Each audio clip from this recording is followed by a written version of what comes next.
everything you're going to do in a uniform somehow is most likely going to come back to that APFT, your height, weight, and if you can meet those standards.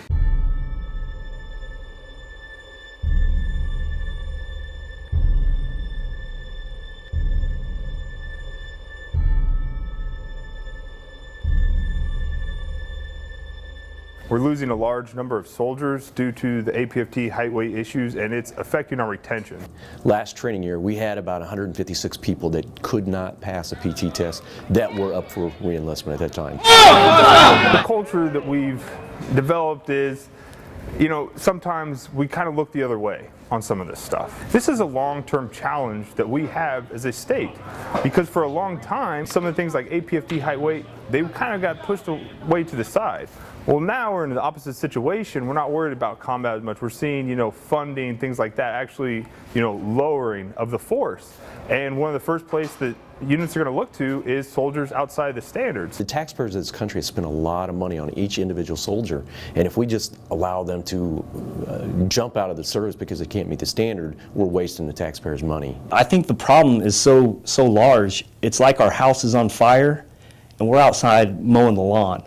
I mean, you can't just tell a soldier, oh, keep running, and next month we'll test you and see if you pass. We need to attack the problem. Don't let me beat you, don't let me beat you, don't let me beat you. Good work. We need to get a program in place that can help teach these soldiers the basic skills. So if they take what they're learning here and include it in their everyday life, it's going to make a difference, and they're going to be able to pass their PT test. We have physical readiness training, the PRT, which Kansas is way behind the curve on. Part of the curriculum here is teaching our students PRT and how to lead the formation. They don't just stand in formation and let our instructors lead it. They actually have to go up and lead that training, so that when the student goes back to their unit, they have a qualified person that can actually lead that training. Position of attention, move.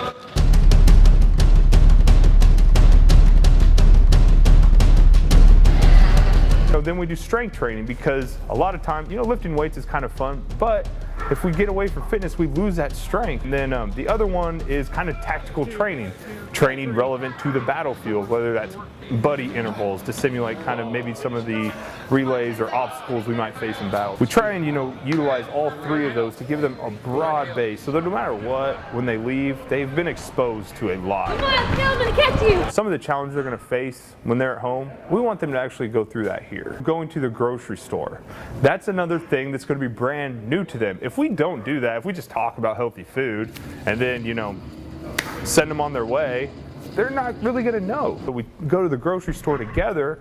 We do two things. We look at kind of what they were eating in the past, and then, you know, instead of completely overhauling their diet, that's not going to work. We have to find a plan that's going to work for that individual.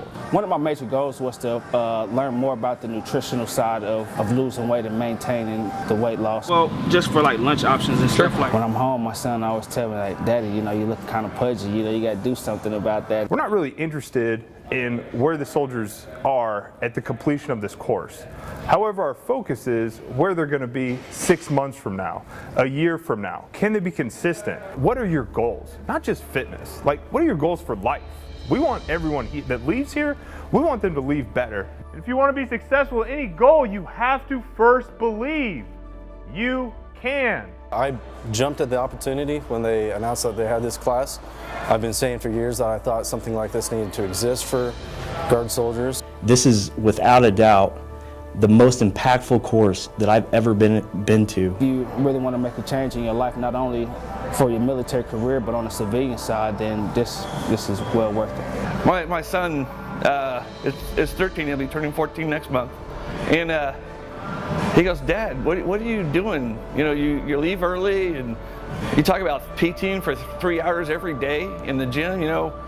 He goes, so when you're done with this, can we start working out together? Team on three. 1, 2, 3. Team!